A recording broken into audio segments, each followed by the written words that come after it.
In the streets of Havana, locals have reported an inexplicable humming sound echoing throughout the city.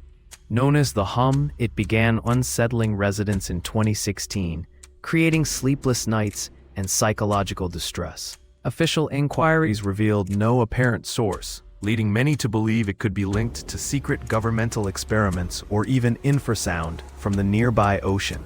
While some attributed it to a local malfunction in electronics or machinery, the mystery remains unsolved, capturing the curiosity of scientists and conspiracy theorists alike. Could this humming be a warning or merely an enigma waiting to be decoded?